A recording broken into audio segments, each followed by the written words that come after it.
Miss Italia 2013. Testa a testa tra le due finaliste. Alla fine ha vinto quella viva! Viva!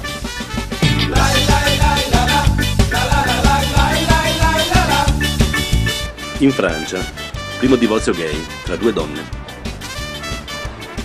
Non avevano un cazzo in comune.